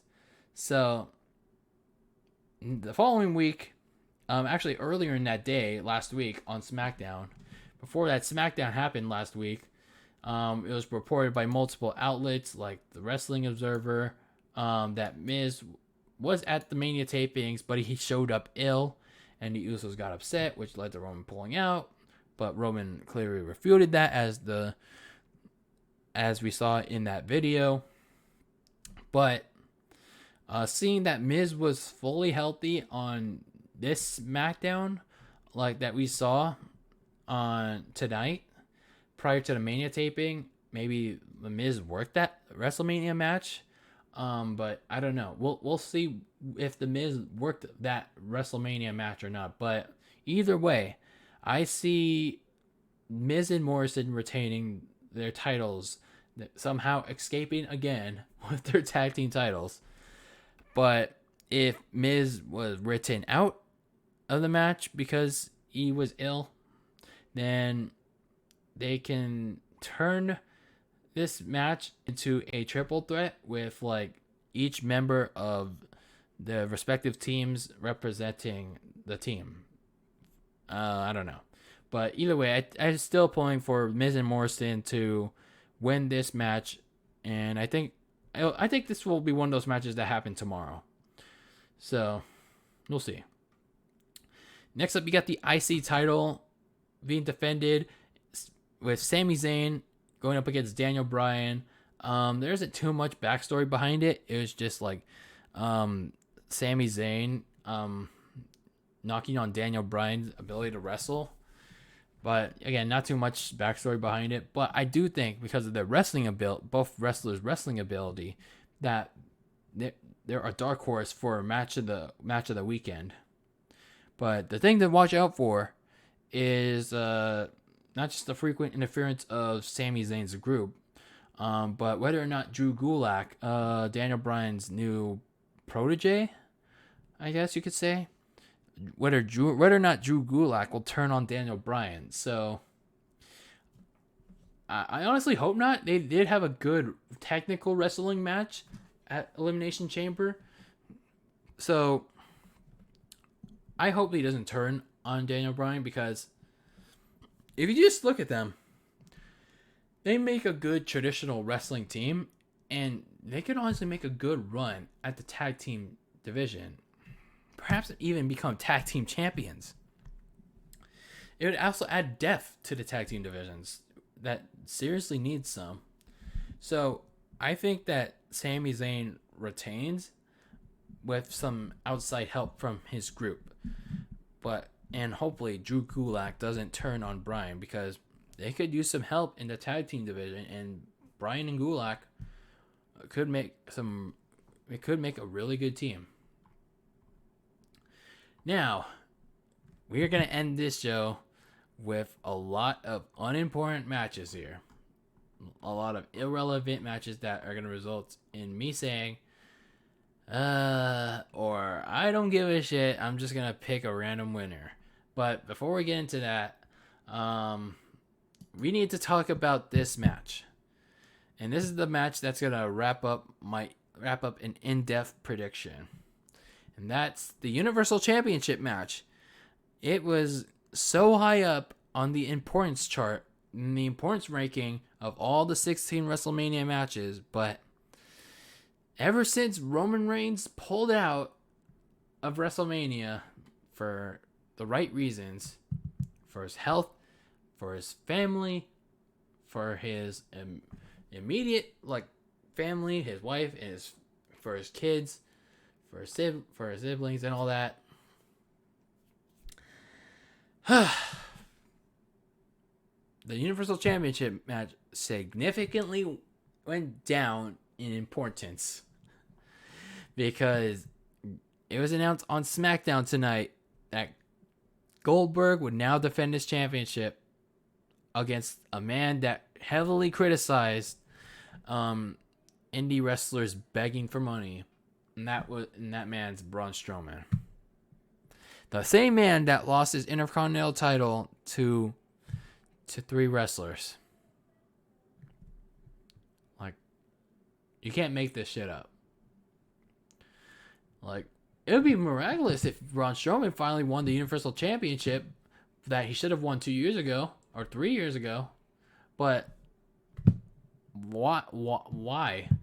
It's not gonna feel special at all. It's just a matter of too little, too late. But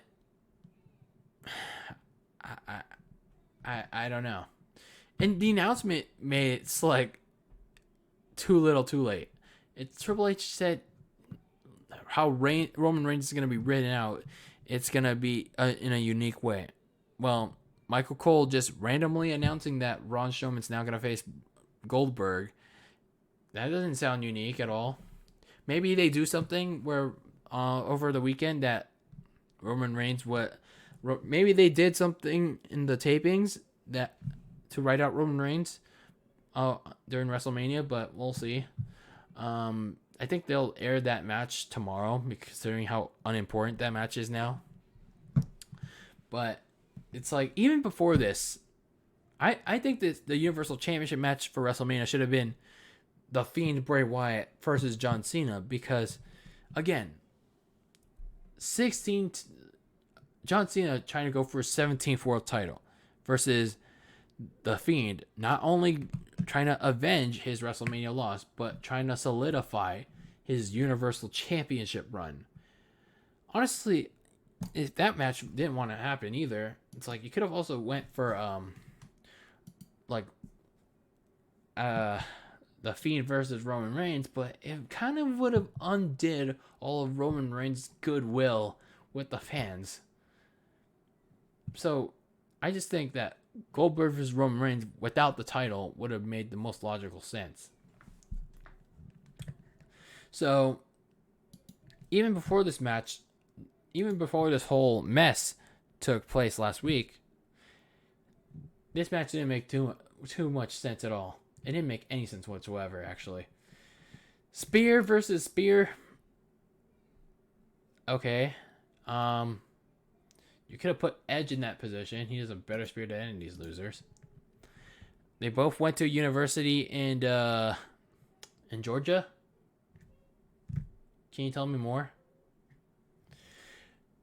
I will say that the only importance that this match had was Roman Reigns reclaiming that Universal title that he had to surrender because, like, he announced that he had his diagnosis back in October 2018. I feel like that was the only important thing in that match. But as I mentioned, whether it was The Fiend or whether it was Goldberg, putting Roman Reigns in the Universal Championship match, like, was a way, especially with Goldberg, this was the way to get Roman cheered again in his coronation. But no, it's not. It wasn't gonna work. People are gonna be able to see right through it. But then you have the whole COVID situation happen, and then it's getting worse. WWE had to move the Performance Center from the Tom Brady Stadium, and then more and more news spreads that Mania was going to be taped. They're going to be on multiple nights. Gronk is hosting, held in the PC, and then, as we mentioned earlier, Ryan Satin, sorry, I'm botching that name. Ryan Satin from Pro Wrestling Sheet reported that Roman Reigns was going to pull out of the Universal Championship match out of concern for his health and for his family. Roman Reigns confirmed this on Instagram. And in case you need to know more why Roman Reigns is pulling out, he's been a leukemia survivor since 2007, and I learned that Roman's in that high risk group he's in a high risk group with COVID because he has a weaker immune system. So you can't have that risk when you're possibly working with other wrestlers who might possibly have COVID symptoms. Like, for example, Andrade and Rey Mysterio, they worked a match, and then a couple days later, we learned that Rey Mysterio was in quarantine. But it's just all this makes perfect sense for Roman to pull out, because he just can't. He's in a high risk group. He can't risk his health.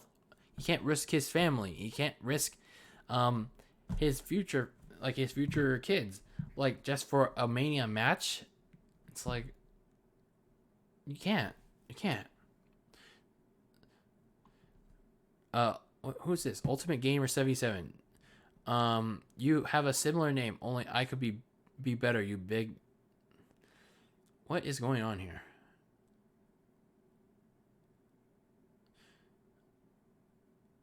I don't know.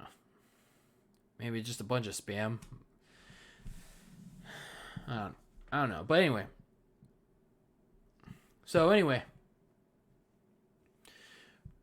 We know that Goldberg is going to, or we know that Braun Strowman is going to challenge Goldberg for the Universal Championship. No build-up whatsoever.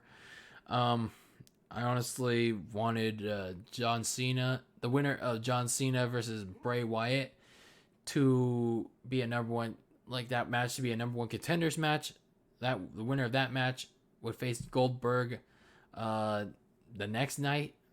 But clearly that's not going to happen anymore. So they're going with Braun Strowman. They clearly didn't write anything yet into how Braun Strowman's going to go. It was inserted in. Let me rephrase this. They didn't write anything.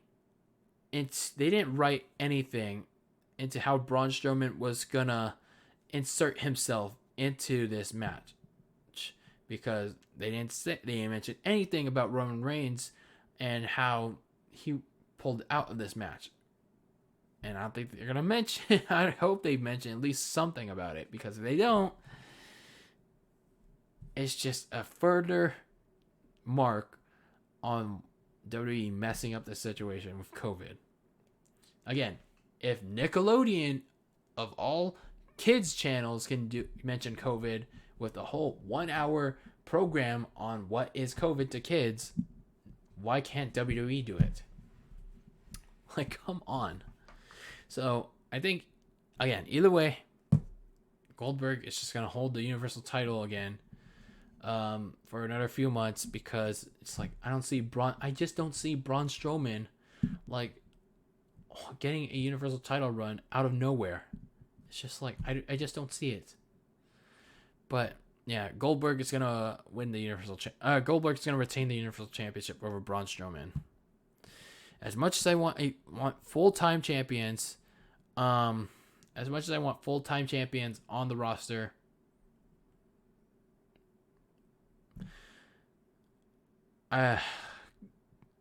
Braun Strowman ain't it. All right, so let's see. We got the women's tag team champions, Asuka and Kairi Sane versus Alexa Bliss and Nikki Cross. Is there a reason why we should like give a shit about this match? Just give it to Nikki Cross and Kairi Sane. Nikki Cross and Alexa Bliss. Give it to Bliss and Cross and applesauce, because I just don't give a shit anymore about Asuka and Kairi Sane. It's like, can we just scrap the women's tag team championship now, please? It's like, ever since like Sasha Banks and Bayley like were the champions, or ever since they lost the championships to the Moronics, the women's tag team championships were nothing but props. It's like, they've done nothing with it. It's like, even if they were to do something with it, there's not enough women on the roster to make compelling teams. It's like, you can't have a women's tag team division if there's not enough women's wrestlers on the roster to make a women's tag team division. It just can't work. It just can't work. Why can't they just scrap the women's tag team titles already? I just don't get it.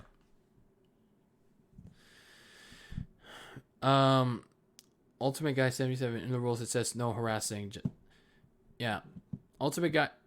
I'm giving you one last warning. If you don't stop harassing Pokemon Gamer, I'm gonna have to kick you.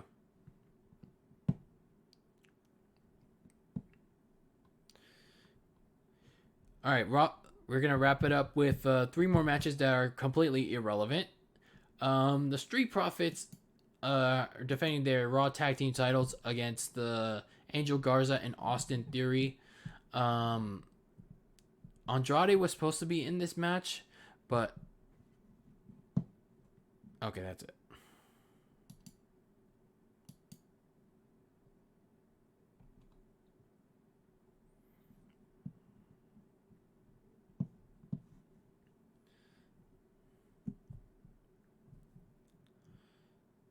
Anyway, guys, please read the rules. It's annoying. It's annoying long form of text, but it makes these streams flow a lot easier. It makes these streams flow a lot easier if you read these rules. I allow free speech, but stop. It's like if you can't even read the simplest ass of rules, it's like don't be here. But anyway, you got Andrade was supposed to be in this Raw Tag Team title match, but as we mentioned, he injured his ribs last week. But even then, it's like this match didn't make too much sense. It didn't make sense at all. And I'm just gonna go with the Street Profits. I don't really care. Then we got Aleister Black versus Bobby Lashley. Aleister Black needs. I don't know why they don't put Aleister Black in like an upper mid card like feud at this point. It's like, why doesn't he have a championship now? It's like he's one of those guys that actually has a good gimmick, yet WWE doesn't want to push him. It's like makes no sense. But I don't know. Just this match shouldn't be even be on WrestleMania. It's like give Aleister Black the W. Speaking of matches that should not be on WrestleMania, the last match we're going to talk about here is Elias versus Baron Corbin. I could give 2 shits about this match. I can go grab my Nintendo Switch and play freaking Doom. I can go play Spyro. I can go play CTR, all in the span of however long this match is going to be. And I still wouldn't care about Elias versus Baron Corbin.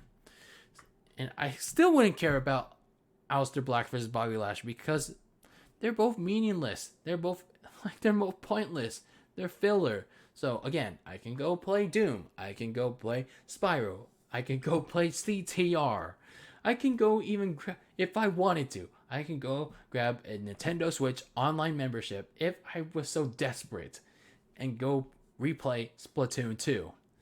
So I really don't give a shit about the last match that's on this list of very least important matches on this WrestleMania card. Elias versus Baron Corbin, flush that down the toilet, please. Elias, I just don't give a shit. And that is WrestleMania 36, the final preview, the final predictions for this weekend. Tomorrow night, what do I think is gonna be the match card for Saturday night? They haven't said which matches are gonna take place on night 1, but I do think that it's gonna be out of all the matches that I talked about, it's going to be the Universal Champion, Goldberg versus Braun Strowman. It's gonna be the SmackDown Women's Championship match. It's gonna be the ladder match for the SmackDown Tag Team Championship. It's going to be Aleister Black versus Bobby Lashley. You can also have that women's tag team title match, I guess. Sami Zayn versus Daniel Bryan. The Undertaker versus AJ Styles. And then Brock Lesnar versus Drew McIntyre. And then obviously whatever else I didn't say will be on Sunday night. Oh no, no, not Brock Lesnar versus Drew McIntyre. Sorry. What else did I not say? Oh, Kevin Owens versus Seth Rollins. Yeah, whatever. Like that's night 1 tomorrow, and then Sunday night, then Brock Lesnar versus Drew McIntyre will be on Sunday night, along with the other 7 matches that I did not mention. I banned them already. Pokemon Gamer. So that is your WrestleMania preview and predictions. Like with the WrestleMania 22 watch along, but in case you missed that, that's on demand. Like with the WrestleMania 22 watch along, I will be doing a watch along to WrestleMania 36, both nights, Saturday and Sunday. There's a pre-show at 3 o'clock, but I'm going to be going live hopefully at 3:30 Pacific. So I can continue to make technical adjustments, and then set up the WWE Network, make sure that there's not going to be any drop in frames, have no internet issues. Make sure all of you that are watching with me have the WWE Network set up as well, or if you're watching on pay-per-view, if you're crazy enough to do that, you can do that too. And then on Monday before Raw, I also plan to do a Dylan Lasagna live after WrestleMania to discuss my reactions to the entire weekend of WrestleMania. So it's already been a crazy WrestleMania week for me.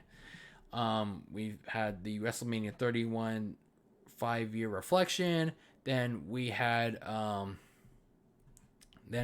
the reaction video with Raka Raka doing crazy WWE moves. Then we had the WrestleMania 22 watch along. Again, WrestleMania 22 is my all-time favorite WrestleMania. Then of course we had tonight with the WrestleMania predictions. Then we'll have Saturday and Sunday for WrestleMania 36. Hopefully it's not a long-ass show. Considering it's pre-taped, I don't think it should be that long. And then Monday we'll wrap it up, WrestleMania week, with a special WrestleMania recap edition of Dylan Lasagna Live.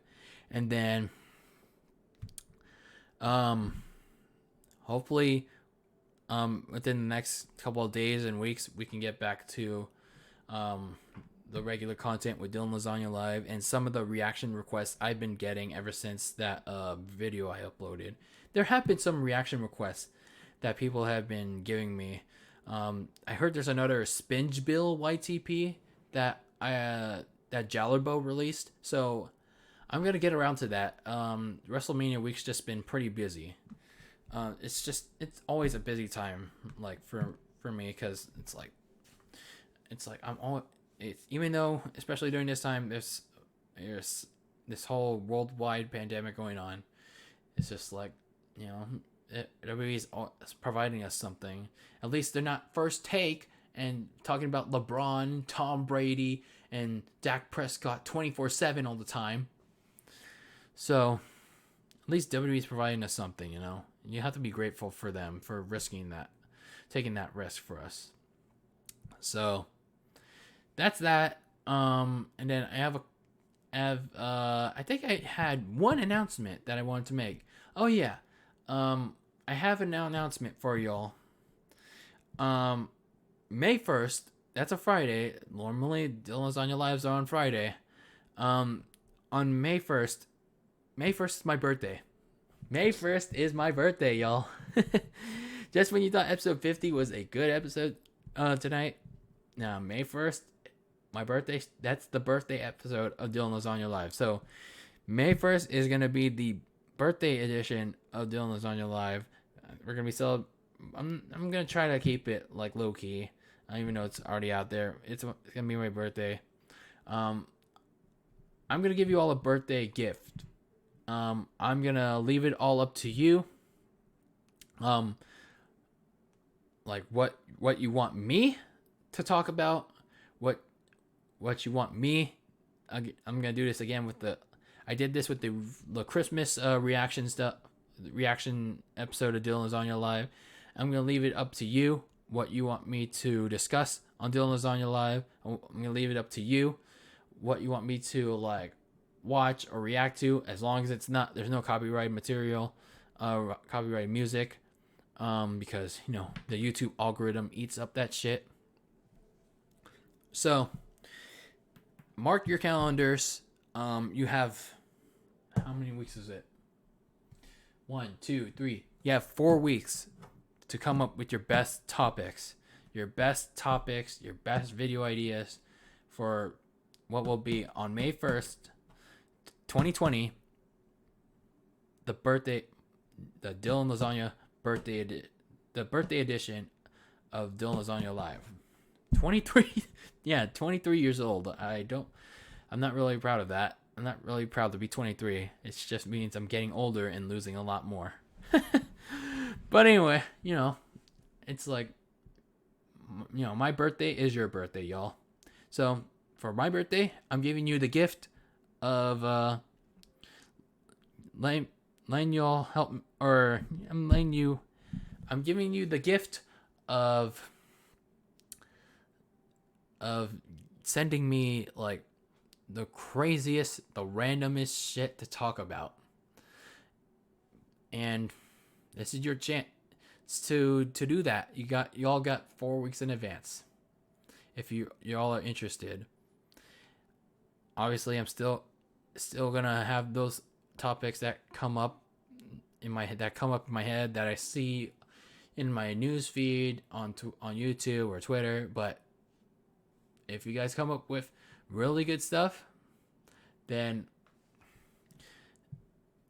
that's when it starts to pick up. I'm gonna make a community post on it tomorrow as well during WrestleMania. So again, May 1st, birthday stream, Dylan Lasagna Live. It's the show where you guys get to shine. So, alright, later, Pokemon Gamer. Good night.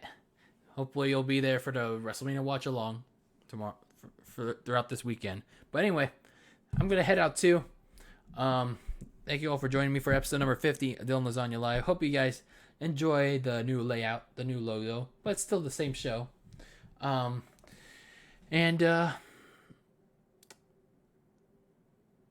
honestly am enjoying these live stream podcasts.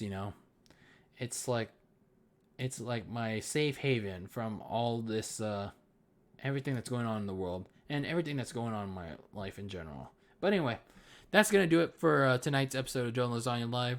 We're gonna continue to push out more episodes in the near future. 50 episodes is something. It's always a special thing, but it's what you continue to put out is what matters. But anyway, thank you all for watching. Thank you all for listening. Hope you all got something out of this. WrestleMania is tomorrow, whether you will enjoy it or not, or whether you think it'll be postponed, or whether you think you still think it'll be postponed or canceled, whatever. It's happening tomorrow. Deal with it. Anyway, make sure you all like, dislike, leave a comment if you're watching this on demand. But thank you all for watching this, whether it's on demand, live, whatever. Your viewership, your comments, your like dislike ratio means the world to me. It also helps me like improve as a content creator. Your support means a lot to me. But anyway, I'm gonna head out, get some rest for tomorrow.